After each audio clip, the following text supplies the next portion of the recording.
जय महाराष्ट्र. मला वाटतं गेले 2-2.5 वर्ष वरळीकरांना सगळ्यांना मी त्यांच्या गल्लीमध्ये, हाऊसिंग सोसायटीमध्ये, मैदानामध्ये भेटत असतो. असा मेळावा आपण खूप दिवसानंतर घेतलेला आहे आणि आनंद होतो सगळ्यांना बघून. आज मंचावर आपल्या सगळ्याच पक्षाचे, महाविकास आघाडीतले सगळे मित्र पक्ष आहेत जे आपल्या सोबत गेले 2 वर्ष राहिले आणि खरोखर कौतुक करणं देखील गरजेचं आहे, कारण आपल्या सर्वात कठीण काळात हा महाराष्ट्र आपल्या सोबत उभा राहिला, उद्धव साहेबांच्या सोबत उभा राहिला आणि तसंच आपले मित्र पक्ष देखील आपल्या सोबत उभे राहिले. ह्या सगळ्यांचं मी मनापासून कौतुक करतो आणि आभार देखील मानतो. आजची लढाई ही आपल्याला माहिती आहे. 2024 आपण वाट पाहत होतो. गेले 2 वर्ष, 2.5 वर्ष आपण ज्या क्षणाची वाट पाहत होतो, मेहनत करत होतो ह्या क्षणापर्यंत पोहोचायची. अरविंद सावंत साहेबांची निवडणूक झाली, आपण त्यांना निवडून दिलं. दक्षिण मुंबई असेल किंवा आपली लोकसभा असेल, आणि त्या निवडणुकीत मला वाटतं सगळ्यांना वाटत होतं की आपल्याला समोरून जो काही राक्षस आपल्या समोर उभा आहे, 400 पार, 300 पार, ईडी, आयटी, सीबीआय, निवडणूक आयोग, सगळं काही त्यांच्या सोबत असून देखील कसं रोखणार ह्या राक्षसाला, आपल्या जे मनात होतं. म्हणजे तन मन धन जर पाहायला गेलं तर तन आपल्याकडे, मन आपल्याकडे, धन सगळं त्यांच्याकडे, कसं रोखणार आहे ना. आणि मग जो काही चमत्कार या देशाच्या जनतेने दाखवला, देशाच्या नागरिकांनी दाखवला, आपलं संविधान वाचवण्यासाठी, आपली लोकशाही वाचवण्यासाठी आपण इंडिया आघाडी म्हणून एकत्र आलो आणि आपण चमत्कार पाहिला. ज्यांना वाटत होतं की 400 पार होतील ते 240 वर अडकले आणि आपली इंडिया आघाडी देखील 237 वर आहे. हे मला वाटतं देशातलं सर्वात मोठं योगदान आहे, सर्वात मोठा लढा होता. राक्षसासारखेच तर अंगावर येत होते. कोणी काही बोललं तर घरी धाड पडायची, कोणी काही बोललं तर बुलडोजर पाठवायचे आणि इथे कुठेही भेदभाव नव्हता. म्हणजे मी मध्यंतरी एक यूपी मधलाच व्हिडिओ पाहत होतो, भाजपचाच कार्यकर्ता, आणि तोच रडत टीव्हीवर सांगत होता की आम्ही चुकीच्या व्यक्तीला सपोर्ट केला, आम्ही चुकीच्या पक्षाला मतदान केलं, आम्ही अंधभक्त झालो आणि आमच्याच घरावर आता बुलडोजर यायला लागला. हे त्यांनी टीव्हीवर सांगून दिलेलं आहे. कदाचित ती क्लिप मिळेल तुम्हाला. पण हे सगळं चित्र जसं होतं आणि अनेकदा आपण विचार करतो की अरे ही संविधानाची लढाई जी होती, ही जी लोकशाहीची लढाई होती, ही फक्त देशासाठी होती का? तर नाही. आपल्याला आठवत असेल, इंडिया आघाडी एकत्र येण्याच्या आधी संविधान रक्षणाची वज्रमूठ सभा ही आपल्या महाराष्ट्रातून आपण सुरुवात केली होती, कारण आपल्या देशात नाही तर आपल्या राज्यामध्ये सर्वप्रथम संविधान बाजूला ठेवलं गेलं होतं. कदाचित तुम्हाला वाटेल की अरे आदित्य परत परत तेच काय बोलतोय, पण ही सत्य परिस्थिती. तुम्ही विचार करा, स्वतःला 2 वर्षापूर्वी जरा न्या डोळे मिटून, आणि मग 2 वर्षापूर्वी, 2.5 वर्षापूर्वी जेव्हा आपलं सरकार पाडलं गेलं होतं, मला आठवतं एक पहिली सभा आपण वरळीतच घेतली होती आशीची, आणि तेव्हा पण सांगितलं होतं आपण हिंमत असेल तर या समोर या. तेव्हा ते गुवाहाटीला पळाले होते. पण तेव्हा देखील आपल्याला आठवत असेल जे 40 गद्दार आपल्यातून पळून गेले, 12 गद्दार खासदार पळून गेले, अनेक नगरसेवक पळून गेले. हे पळून गेल्यानंतर सरकार जे स्थापन केलं ते घटना बाह्य आहे. आणि अजूनही तुम्हाला सांगतो की संविधानाचा अपमान करून हे सरकार आपल्या डोक्यावर बसवलंय. पण आज ही जी लढाई आहे, मी युद्ध म्हणणार नाही, की निवडणूक आहे. ठीक आहे, निवडणुकीसारखीच लढली गेली पाहिजे. मध्यंतरी जे काही पक्ष एकमेकांच्या समोर यायला लागले होते, काही लोक तणाव निर्माण करत होते, मी सांगत होतो रे मी पण माणूस आहे, तुम्ही पण माणूस आहे, माणसासारखी माणसं आहेत, ह्याच महाराष्ट्राचे नागरिक आहोत आपण ही लढाई म्हणून नाही तर निवडणूक म्हणून लढलो पाहिजे. आणि पुढे देखील मी हेच सांगणार आहे. अनेक पक्ष ही निवडणूक लढतील. वरळीतून अनेक लोकांना इंटरेस्ट आहे, काही लोकांना पॉप्युलॅरिटीसाठी असेल, काही लोकांना ठीक आहे फोटोमध्ये यायचं असतं, सगळं काही असेल. पण महाराष्ट्रात जी ही निवडणूक होणार आहे, ही निवडणुकीसारखीच लढली गेली पाहिजे. पण तरी देखील आपली जिद्द, आपली जी ताकद आहे, तन मन, मला माहिती आहे धन त्यांच्याकडे, आणि धनाने कोणी आपण कधी महाराष्ट्र विकला गेला नाही, कधी कोणाला जिंकू शकले नाहीत. पण ही जी निवडणूक आहे ती फार महत्वाची आहे. ती जिंकणं गरजेचीच आहे.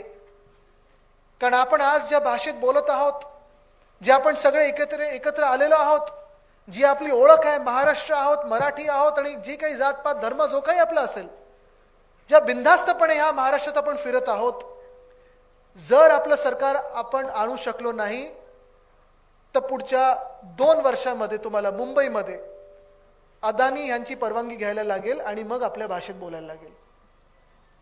हा विचार करा तुम्ही. हे मी खोटं बोलत नाही, मी पुराव्या सकट बोलत आहे. कदाचित नंतर एखादी मागे व्हिडिओ वॉल आली तर सभेमध्ये व्हिडिओ देखील दाखवू.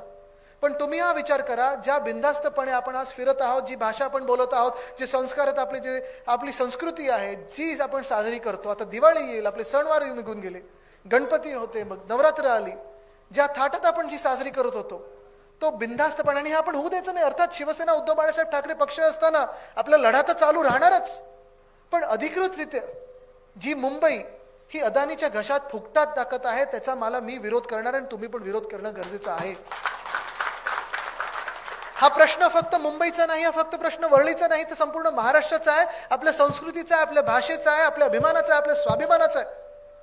कारण जी मुंबई आपल्याला नुसतं मिळाली नाही तर मुंबई आपल्याला मिळवायला लागली. 106 हुतात्मे, अजूनही आपण 1 मेला जातो तिथे हुतात्मे स्मारकाला, आणि मग तिथे जेव्हा आपण अभिवादन करतो, अर्थात जागतिक कामगार दिन देखील असतो आणि आपल्या महाराष्ट्रासाठी हुतात्मा दिन देखील असतो. आणि हे सगळं करत असताना आपल्याला आठवत असेल ती लढाई, म्हणजे मी तर तो लढा पाहिला नाही, पण मी माझ्या आजोबांकडून, म्हणजे वंदनीय हिंदू सम्राट शिवसेना प्रमुख बाळासाहेब ठाकरेंकडून ते ऐकलंय मी. मला नेहमी सांगितलं त्यांनी की आदित्य, जेव्हा तो लढा चालू होता, संयुक्त महाराष्ट्राचा लढा चालू होता, तेव्हा जे प्रथम 5 नेते होते त्याच्यात माझे पणजोबा पण होते, कदाचित माझे आजोबा, तेव्हा कार्टूनिंग म्हणून लढा करत होते, कार्टून काढत होते, पत्रकारिता करत होते.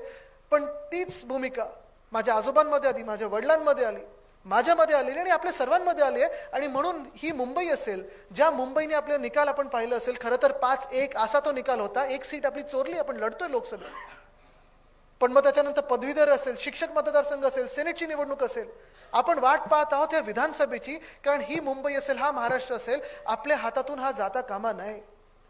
कदाचित हे लोक नाटकं करत असतील की अरे आम्ही पण तुमचेच आहोत, आम्ही हे केलं ते केलं, काय केलं हे नक्की दाखवा. आज आपण विचार करणं गरजेचं आहे की टोल जेव्हा मुंबईत येतो तेव्हा टोल भरायची जी आपल्यावर एक वेळ यायची, कदाचित एकनाथ शिंदेनी आपल्याला सांगितलं असेल, बघ तुमचा टोल काढला आम्ही, 45 रुपये होते, 50 रुपये होते, काढले. ठीक आहे, कदाचित आपल्या खिशातून 50 रुपये होते, ते टोल बंद व्हायलाच पाहिजे होते. ती कंपनी ती आता काही मला ऐकू आलं की 800 कोटी रुपये पण जास्ती दिलेत की काय, ते सगळं वेगळं गोष्ट आहे. पण एका बाजूला आपल्याला वाटतं की आपल्याला खूप मोठी एक सवलत मिळालेली आहे, सूट मिळाली आहे, 50 रुपये आपल्या खिशातून जात आहेत, ते बंद झाले. पण दुसऱ्या बाजूला तुम्ही विचार केला पाहिजे की ह्या मुंबईमध्ये आपल्याला न विचारता, निवडणुका न घेता, महानगरपालिकेच्या निवडणुका न घेता, तुम्हा आम्हाला न विचारता ह्या मुंबईचे 1080 एकर अदानी समूहाच्या घशात फुकटात घातलेले आहेत, फुकटात घातलेले आहेत. आणि ह्याच्यात घरं मिळणार आहेत तुम्हाला आम्हाला कोणाला, तर आपल्याला नाही मिळणार, कारण आपल्याला ही घरं परवडणारच नाही आहेत.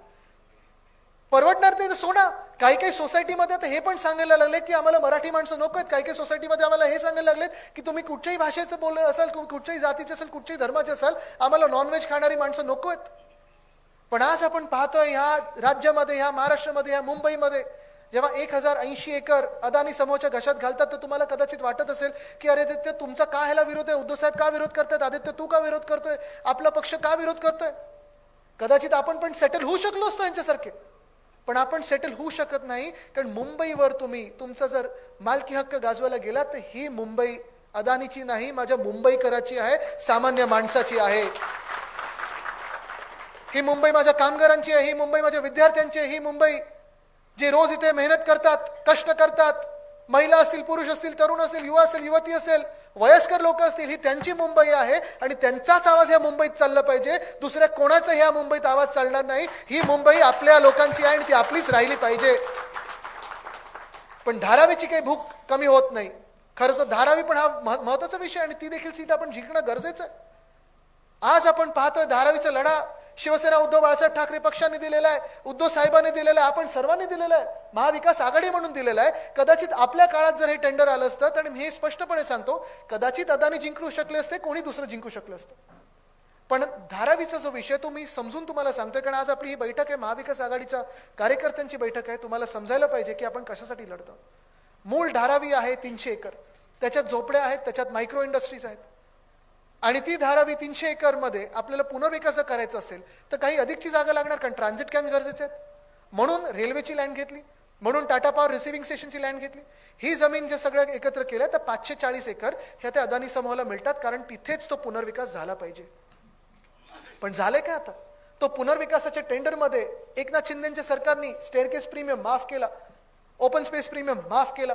TDR जर तुम्हाला कोणाला इथे सेल्फ रिडेव्हलपमेंट किंवा डेव्हलपमेंट वगैरे करायचं असेल, बिल्डिंग बांधायची असेल, घरासाठी जो तुम्हाला ट्रान्सफरेबल डेव्हलपमेंट राईट म्हणजे अधिकचे मजले बांधण्यासाठी TDR लागतो, तो अधिकार आता ना मुंबई महानगरपालिकेकडे, ना नगरविकास खात्याकडे, ना या राज्य सरकारकडे, कोणाकडे आहे तर अदानीकडे आहे. पहिले 50% तुम्हाला अदानीकडून घ्यायला लागतील का? कधी कोणी त्यांना सरकार बनवलं ह्या राज्याचं? कोणी त्यांना हे सरकार बनवलं आपल्या मुंबईचं? कोणी अधिकार दिलेत हे सगळे? हेच नाही तर 50% तुम्हाला द्यायचे की नाही हे ते ठरवणार, कुठच्या रेटला द्यायचे हे ते ठरवणार, आणि मग जमलं तर तुम्ही त्यांच्याकडून घ्यायचं. बरं, हे 540 एकर आणि ह्या सवलती जर कमी पडत नसतील तर त्याच्याही पुढे जाऊन आज आपण पाहतोय मुलुंडमध्ये असेल, कुर्ल्यामध्ये असेल, कांजूरमध्ये असेल, भांडूपमध्ये असेल, विक्रोळीत असेल, मड आयलंडमध्ये. आज मड आयलंडमध्ये जे 140 एकर दिले हे एकंदर जर पाहिलं तर परत ते पण 540 एकर होतं, म्हणजे 1080 एकर या मुंबईचे फुकटात अदानीला जेव्हा देतो आपण. तुम्ही मला सांगा, 1 इंच तरी तुम्ही या मुंबईचा स्वतःच्या खिशाच्या पैशातून आज घेऊ शकता का? इथे आजूबाजूला फ्लॅट घेऊ शकता? नाही परवडणार. पण हे जे फ्लॅट देणार ह्यांचे लोक आणून बसवणार, आणि मग मराठी माणूस नको, मुंबईकर नको, अमुक जात नको, अमुक धर्म नको. तुम्ही कधी सरकार बनलात? कोणी सरकार बनवलं तुम्हाला? जर निवडणुका जिंकून तुम्ही सरकार बनवू शकत नाही तर फुकटात तुम्ही त्यांच्या घशात ह्या सगळ्या जागा टाकून सरकार बनवता. मड आयलंडमध्ये जे तुम्ही 140 एकर दिले, मडमध्ये ते अक्सा आलं, एरंगळ आलं, सगळं आलं, तिथे कोळीवाडे आलेत. ते कोळीवाडे देखील आज त्यांनी अदानीच्या घशात टाकलेले आहेत. मान्य कोणाला इथे? आणि हेच जर आपल्या हातातून काढत असतील तर मी परत तुम्हाला सांगित की मुंबईतली प्रत्येक सीट आणि महाराष्ट्रातली प्रत्येक सीट ही महत्वाची आहे. ही याचसाठी आहे कारण एका बाजूला 1080 एकर अदानीच्या घशात घालत असताना दुसऱ्या बाजूला तुम्ही लक्षात घ्या डाव काय खेळला जातोय. ही मुंबई महानगरपालिका असेल तर तुम्ही महापौर राहिलेले आहात, किशोरीताई तुम्ही राहिलेले आहेत, हेमांगीताई तुम्ही उपमहापौर राहिलेले आहेत. तुम्हाला माहिती आहे मोठे प्रस्ताव जेव्हा येतात ते इम्प्रूव्हमेंट कमिटीमध्ये येतात, नगरसेवक त्याच्यावर विचारविमर्श करतात, चर्चा करतात, आणि मग तिथे पास झाल्यानंतर हे जनरल बॉडीमध्ये येतं. पण आज नगरसेवक नाहीत, आज मुंबईकर नाहीत, तिथे प्रशासक बसवलेले आहेत, एकनाथ शिंदे बसलेत डोक्यावर. आणि हेच करत असताना आपल्या मुंबईमध्ये 3 मोठे भूखंड हे पुन्हा एकदा कुठच्या तरी बिल्डरला देणार. कुठचे ते भूखंड? पहिला आहे छत्रपती शिवाजी महाराज मंडई. तिथे वर्षानुवर्ष पिढ्यानपिढ्या मासे विकणारी लोक, आपले कोळी बांधव असतील, मासे विक्रेते असतील, बसायचे. पण आज पियुष गोयल साहेबांसारखे लोक आपल्या मुंबईत आलेत. मासे दिसले की नाकावर हात येतो, रुमाल येतो. त्यांना मासे तिथे बघायचेच नाहीत, दक्षिण मुंबईत त्यांना मासे दिसायचेच नाहीत, म्हणून तिथून आता मासे विक्रेते हलवणार आणि पलीकडे कुठेतरी टाकणार. कशासाठी? आपलं सरकार आल्यानंतर ही भूमिका आपण रद्द करायची आहे आणि मासे विक्रेत्यांनाच पुन्हा एकदा तिथे छत्रपती शिवाजी महाराजमध्ये बसवायचं, मंडईत बसवायचं. पण दुसऱ्या बाजूला इथे वरळीतले ऍस्फॉल्ट प्लांट देतात, मलबार हिल मधला BST रिसिव्हिंग स्टेशन देतात, आणि हेच सगळं काही पुरे नसताना म्हणजे तुम्ही बघा हे 3 भूखंड परत कोणाला जातील? ते गब्बर सिंग सारखं ते झालंय. आणि तिसरी गोष्ट म्हणजे आता तुम्ही बघा, आज पत्रकार परिषद घेतली, इथे येण्याच्या आधी पत्रकार परिषद घेतलेली आहे. हाऊसिंग पॉलिसी या राज्याची एकनाथ शिंदेनी प्रस्तावित केलेली आहे, ड्राफ्ट हाऊसिंग पॉलिसी. त्या हाऊसिंग पॉलिसीमध्ये सगळ्यात भीतीदायक माहिती काय? एकनाथ शिंदेच्या प्रमाणे आपले जे कोळीवाडे आहेत, कोळीवाडे सगळे घ्यायचे त्यांना. मग बधवर पार्कचं असेल कुलाब्यामध्ये, मग आपल्या वरळीतलं असेल, मग बँड्रा वेस्ट मधलं असेल खारदांड्याचा, सायन मधलं असेल, धारावीतलं असेल, वर्सोवातलं असेल, अंधेरीतलं असेल, हे सगळे कोळीवाडे त्यांना घ्यायचे आहेत आणि त्यांना क्लस्टर डेव्हलपमेंट मध्ये टाकायचं आहे. क्लस्टर डेव्हलपमेंट मध्ये सुनीलजी कसं चालणार हे? तुम्ही मला सांगा. सचिन भाऊ, आपण देखील सरकारमध्ये अनेक वर्ष काम केलेलं आहे, पण हे क्लस्टर डेव्हलपमेंट म्हणजे माहिती आहे तुम्हाला काय होणार आहे? इथे मला आठवतं जेव्हा आपलं सरकार होतं तेव्हा कोणीतरी कुठून तरी वारे सुरू केले होते की आता कोळीवाडा SRA मध्ये जाणार, SRA मध्ये जाणार. उद्धव साहेबांनी सांगितलं तर SRA तिथे नाही, कोळीवाड्यांना वेगळा डेव्हलपमेंट कंट्रोल रूल DCR वेगळा लागू करायला पाहिजे आणि कोळी बांधवांचाच ऐकून करायला पाहिजे. त्या अनुषंगाने मी 2-3 बैठका घेतल्या होत्या. पालकमंत्री असताना 2-3 बैठका घेतल्या होत्या. सीमांकन आपण करत होतो कोळीवाड्यांचं, पण हे सीमांकन ह्यांनी आता थांबवलेलं आहे. सीमांकन थांबवलं, त्याच्यानंतर आता सांगतात क्लस्टर डेव्हलपमेंट. क्लस्टर डेव्हलपमेंट म्हणजे तुम्ही विचार करा, क्लस्टर डेव्हलपमेंट असं होणार की जी आता एकरांवर कोळीवाडे बसलेले आहेत, बंगल्यांसारखीच आपली घर आहेत, चांगली प्रशस्त घर आहेत, काही काही लोकांनी वरती मजले बांधलेले आहेत, पण हे सगळं जे एकरांवर कोळीवाडे आहेत ते आता एकरांवर तुम्हाला तर मोजमाप त्याचं स्क्वेअर फुटात करायला लागणार. एक बिल्डिंग कुठेतरी कोळी बांधवांसाठी बांधणार, त्याच्यात सगळ्या कोळीवाड्यातले लोक ते एक बिल्डिंग मध्ये कोंबणार, 2 बिल्डिंग मध्ये कोंबणार, आणि बाकीची जी जागा आहे ती सबका मालिक एक. हे मान्य आहे तुम्हाला? आहे मान्य? आणि हे फक्त आपल्या वरळीसाठी नाहीये, हे महाराष्ट्रात जिथे जिथे 7 जिल्ह्यांमध्ये कोळीवाडे आहेत आणि कोळी बांधव आहेत आणि गावठाणं असतील, मग ईस्ट इंडियन जी लोकांची गावठाणं असतील, आपले वेगळे वेगळे समाज जे गावठाणात राहतात, ह्या गावठाणातल्या लोकांसाठी क्लस्टर डेव्हलपमेंट म्हणजे SRAचं दुसरं गोंडस नाव हे क्लस्टर डेव्हलपमेंट आहे. कमीत कमी SRA मध्ये जास्ती स्क्वेअर फूट तरी मिळतं, वेगळ्या सोयी सुविधा मिळतात. पण इथे एवढी मोठी जागा असताना, कोळीवाडे असताना, माझं तर मत आहे, मी आज सांगितलेले पत्रकार परिषद घेऊन, की ज्या दिवशी आपलं सरकार येईल, ह्या नोव्हेंबरमध्ये जेव्हा आपलं सरकार बसेल, तेव्हा पहिल्या 100 दिवसाचा प्रोग्राम नाही, पहिल्या 3 महिन्याचा प्रोग्राम नाही, पहिल्या महिन्याचा प्रोग्राम नाही ना आठवड्याचा प्रोग्राम, पहिल्या 24 तासात ह्या ड्राफ्ट हाऊसिंग पॉलिसीची आम्ही होळी केल्याशिवाय राहणार नाही. तर ही ड्राफ्ट हाऊसिंग पॉलिसी जी आहे, ही ड्राफ्ट हाऊसिंग पॉलिसी ना सरकारने बनवली, ना कुठच्या अधिकाऱ्यांनी बोलवली, ना माझ्या स्थानिक मुंबईकरांनी बनवलेली आहे. ही 1 किंवा 2 त्यांच्या आवडत्या बिल्डरनी ड्राफ्ट हाऊसिंग पॉलिसी बनवलेली आहे. हाऊसिंग पॉलिसी कशी असायला लागते? लोकांचं ऐकायला लागतं, जनतेचं ऐकायला लागतं. आपल्या वरळीमध्ये पहा ना, 25 वर्ष जो प्रकल्प रखडलेला होता BDDचा, तो मार्गी लावला आपण. लावल्यानंतर त्या दिवशी नुसतं भूमिपूजन नाही, तर मला आठवतं 2 की 3 ऑगस्टला मी स्वतः पाहणीला आलो होतो. आपण होतो, सचिन भाऊ तुम्ही होतात, सुनील भाऊ तुम्ही होतात, आपण सगळे होतो, आशिषजी. आणि नंतर प्रत्येक महिन्यात आपण काम कसं चाललंय हे बघायला आलो. ठीक आहे, आता म्हाडानी परत काहीतरी निवडणुकीच्या तोंडावर एकनाथ शिंदेच्या आदेशावर लॉटरीमध्ये घोळ घातलेला आहे. ते काय मी त्यांना सतत सांगतोय की तुम्ही लोकप्रतिनिधींना विश्वासात घ्या, जनतेला विश्वासात घ्या. चला आम्हाला बाजूला ठेवायचं ना राजकारण म्हणून, अरविंदजी आपल्याला बाजूला ठेवू दे, पण म्हाडानी कमीत कमी तिकडच्या स्थानिकांशी बोलायला तर पाहिजे, बिल्डिंगशी बोलायला तर पाहिजे, काय करतोय आम्ही ह्याच्यावर तर बोलायला पाहिजे. आज मुद्दा असा झालेला आहे, मध्ये पण हा प्रॉब्लेम झाला होता की शेजारच्या मध्ये वाद निर्माण झालेले. आणि हे आपण जे BDDचा प्रकल्प करत होतो, मग BDD वरळी असेल, BDD नामजोशी असेल, BDD वडाळा असेल, साधारणपणे 15,000 परिवारांना आपण त्यांच्या स्वप्नाची घरं, हक्काची घरं, मालकीची घरं दिली. ह्याचा मला अभिमान आहे. तो प्रोजेक्ट आपण सुरू केला होता आणि चाव्या देखील आपणच देणार. फेज 2 असेल, फेज 3 असेल, पूर्ण आपण करणार. जी गती आपण दिली होती, म्हणजे मला आठवतं मी आत्ताच कोणातरी सांगत होतो, मध्यंतरी मी एका बिल्डिंगला बघायला गेलो होतो, ती टॉवर कसा होता पाहिला. जो टॉवर पूर्ण होता तो 2024 मध्ये होणार, आणि जो जुना टॉवर होता तो 1924 मध्ये बांधला होता. म्हणजे 100 वर्षाचं अंतर होतं आपल्यामध्ये, आणि आपण तिथे उभे होतो. पण BDDचं आपण पाहिलं तर 500 स्क्वेअर फुटाची घरं ह्या मुंबईमध्ये, मूळ मुंबईकरांना, तुम्हाला जे पिढ्यानपिढ्या इथे राहत आहोत, आपण 160 मधून 500 स्क्वेअर फुटामध्ये जातोय. हे एका व्यक्तीमुळे झालं, ते उद्धव बाळासाहेब ठाकरे आहे. त्याच्यात सोबत अर्थात त्याच्यात सोबत आता मी घेतो, सोबत आहे आपले सगळे पदाधिकारी आहेत, स्थानिक शिवसैनिक होते, BDDच्या समित्या होत्या, सगळ्या पक्षांच्या समित्या होत्या. पण आपण तो प्रोजेक्ट मार्गी लावला.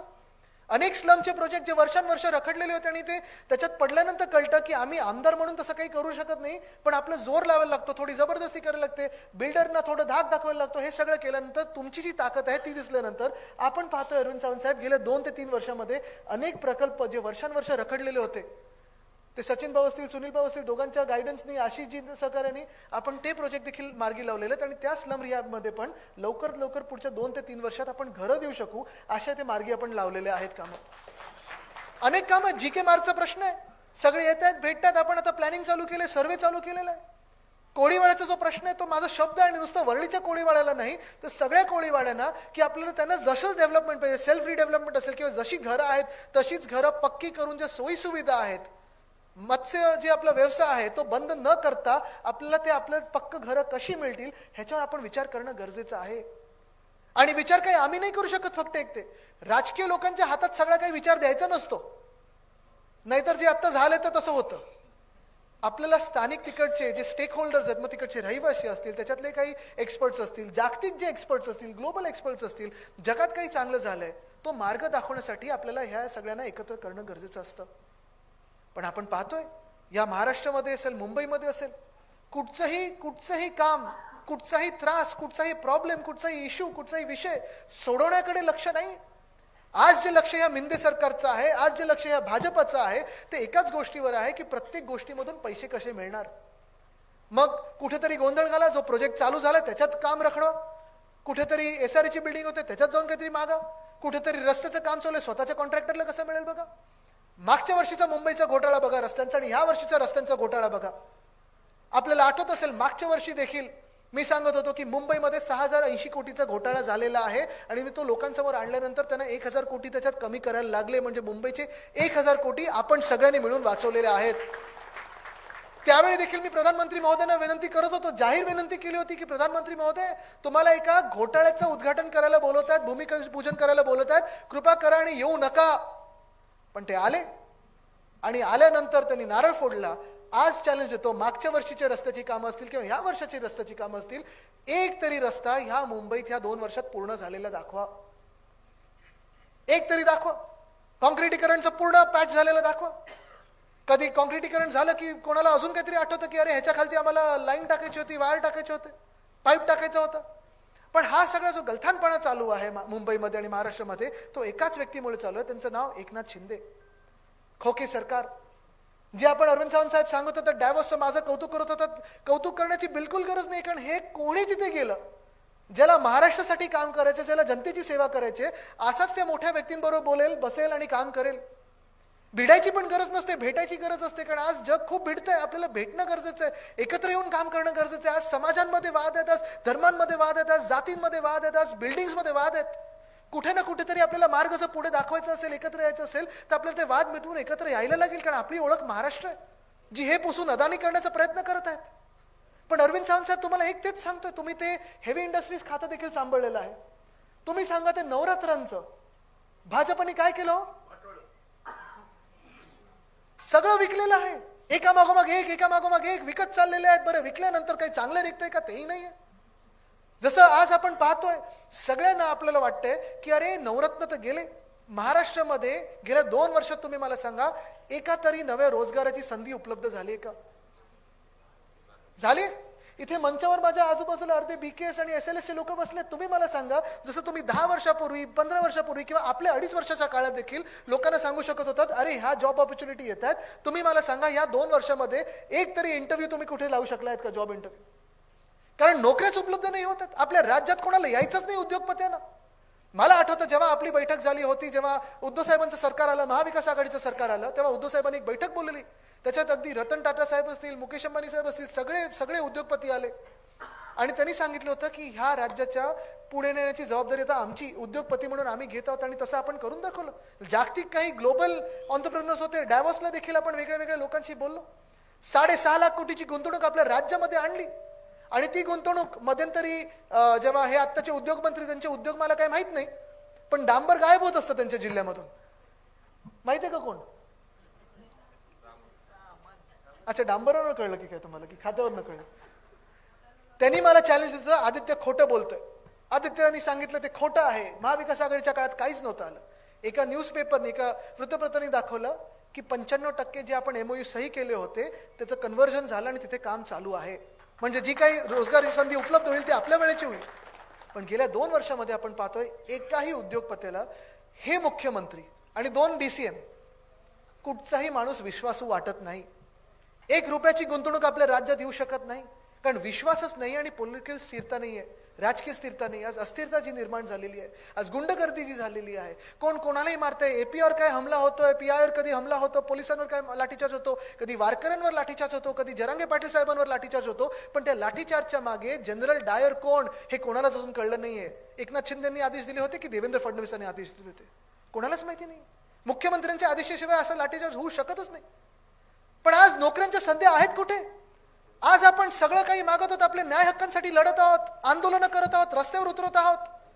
पण आज आपण पाहतोय ते फिक्स्ड टर्म एम्प्लॉयमेंटचं भूत जे आणलेलं आहे किंवा कॉन्ट्रॅक्ट लेबरचं भूत जे आणलेलं आहे, ते ज्या आहेत त्या नोकऱ्या त्या जात आहेत. ह्यांच्या भ्रष्टाचारामुळे जे आहेत उद्योग ते गुजरातला पाठवले जात आहेत, त्यांच्या राजकारणामुळे जे उद्योग आहेत ते गुजरातला पाठवले जात आहेत. आणि दुसऱ्या बाजूला जर नवे उद्योग आपल्याला आणायचे असतील, नवे रोजगाराच्या संधी उपलब्ध करायचे असतील, तरी आज आपण पाहतोय कोणालाही महाराष्ट्रात यायचं नाही. आणि हे चित्र आपल्याला बदलायलाच लागेल. स्पर्धा परीक्षा आपल्याला माहिती आहे शिंदेजी, म्हणजे आपण, नाही तर धनंजयजी, आपल्याला माहिती आहे आपण जे मेहनत करत आहात, आपण सगळे जे मेहनत करत आहोत स्पर्धा परीक्षेसाठी. आपल्याला माहिती आहे साईनाथ, तुम्हाला पण माहिती आहे, जे पुण्यामध्ये आंदोलन झालं, मागच्या वर्षी पण झालं, यावर्षी पण झालं. फरक काय त्याच्यात? म्हणजे प्रत्येक वर्षी जर MPSC साठी असेल किंवा कुठच्या दुसऱ्या स्पर्धा परीक्षा असतील ज्या सरकारी आहेत, शासनामध्ये नोकरीसाठी परीक्षा असतील, खूप मोठ्या एका ह्यांनी ITत येऊन मंत्री महोदय येऊन जाहीर करतात की आम्ही एवढे 1000 नोकरी आता जाहीर करत होतो, आम्ही शासनामध्ये एवढ्या लोकांना घेऊ. पोलीस भरती 17,500 पदं होती, 18 लाख इथे तरुण आले होते. कोणी डबल ग्रॅज्युएट होतं, कोणी MCOM होतं, कोणी BCOM होतं, कोणी LLM केलं होतं. किती नोकऱ्या मिळाल्या? अजून पुढे काय कुठे अहवाल काहीच नाही आलं. तलाठी भरती असेल, कितीतरी नोकऱ्या असतील, प्रत्येक वर्षी यांना आंदोलन करायला लागतं. पुढे यांचं काय होतं हे कोणालाच माहिती नाही. तसंच जर आपण पाहिलं गेलं तर प्रायव्हेट क्षेत्रामध्ये काही. आज जे आपण हक्कांसाठी लढत आहोत, कदाचित आरक्षणासाठी लढत आहोत, सगळे न्याय हक्कांसाठी लढत आहोत. ह्याचा पुढचा टप्पा असतो तो म्हणजे नोकऱ्या, रोजगार. पण आपलं सरकार बसलंय रोजगार.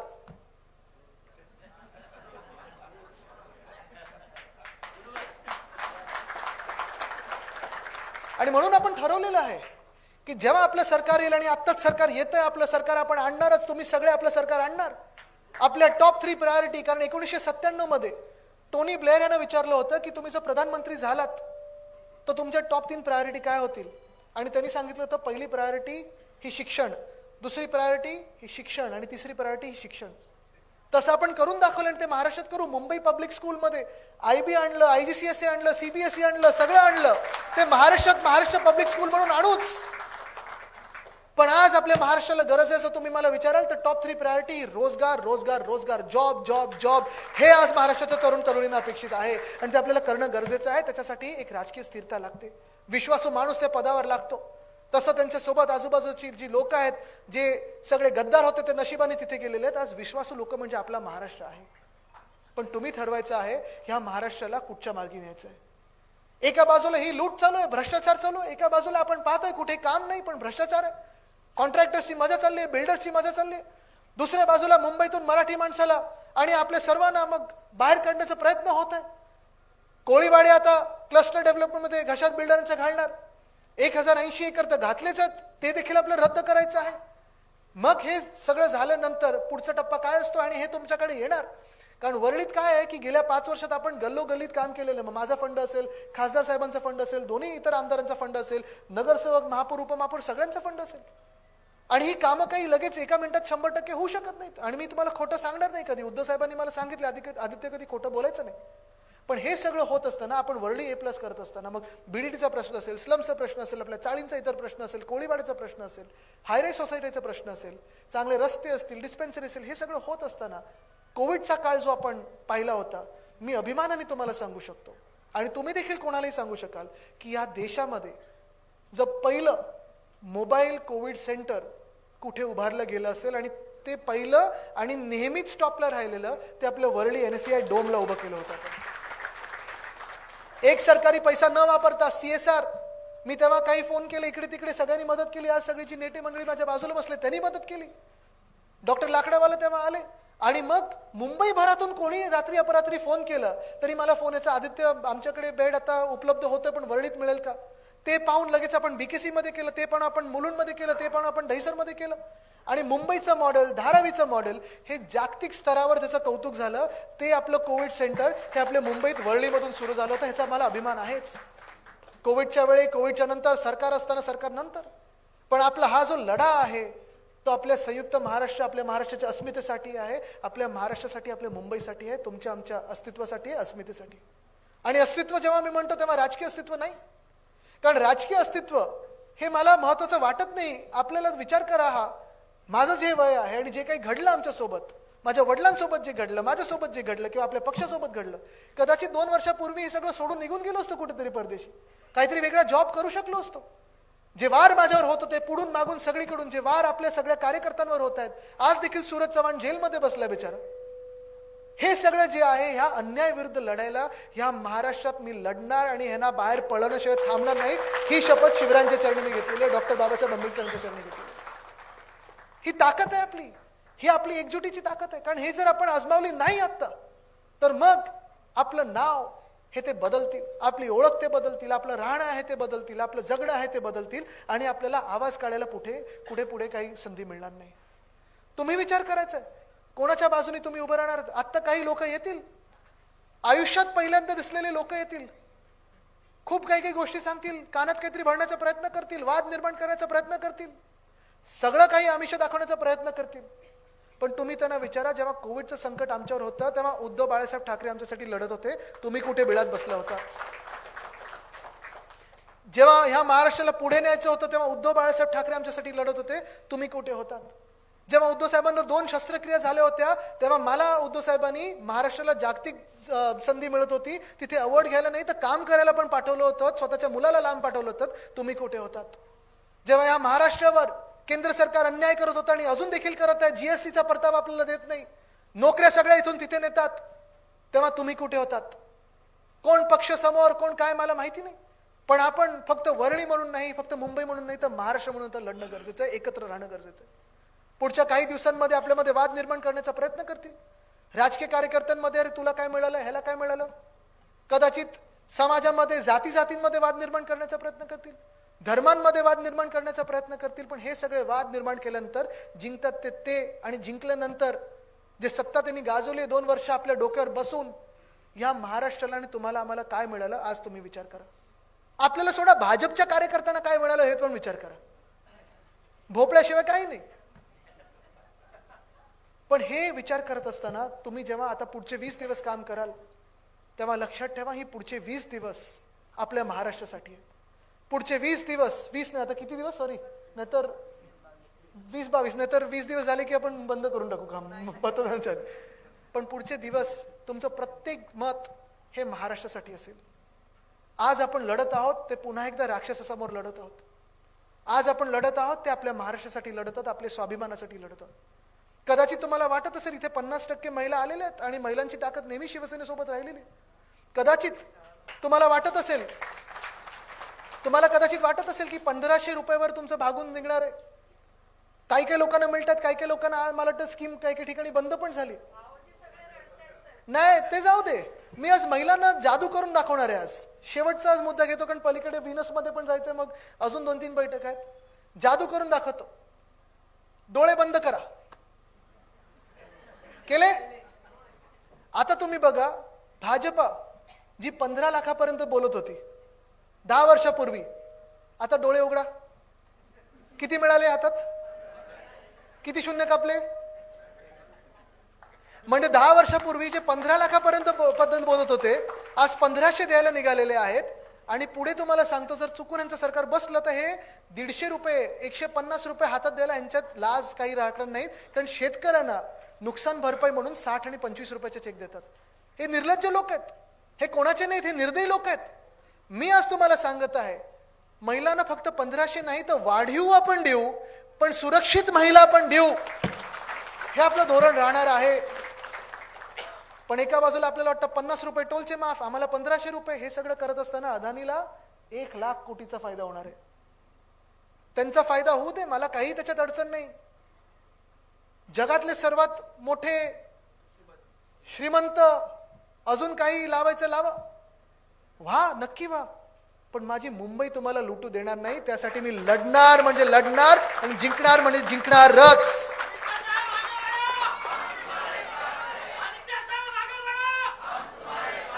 हे आपल्याला लक्षात घेऊन पुढे लढायचंय. निघताना आपल्याला फक्त एक सांगतो, जे वाद निर्माण करतील, कदाचित हे हिंदू मुस्लिम वाद देखील निर्माण करतातच. तुम्हाला भाजपचं दुटप्पीपणा हिंदुत्वातला सांगतो.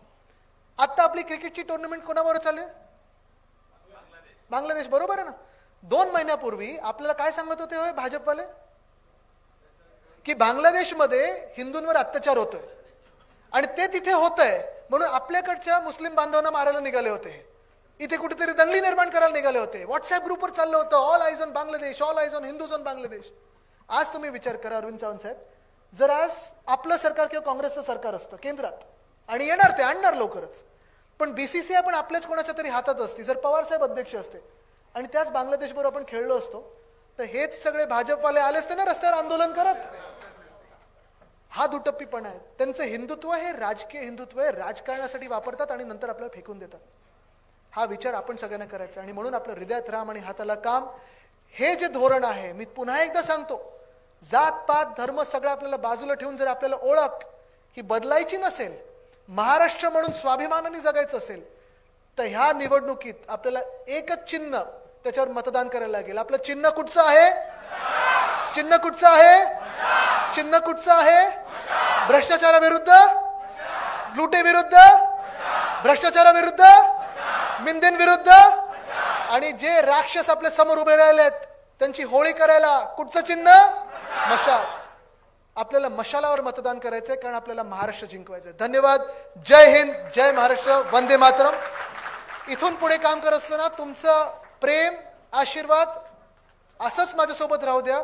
आणि जेव्हा घरोघरी जाल तेव्हा आपण हेच समजा की मी तुमच्या सोबत आहे, कारण तुम्ही माझ्यासोबत सदैव असाल. धन्यवाद.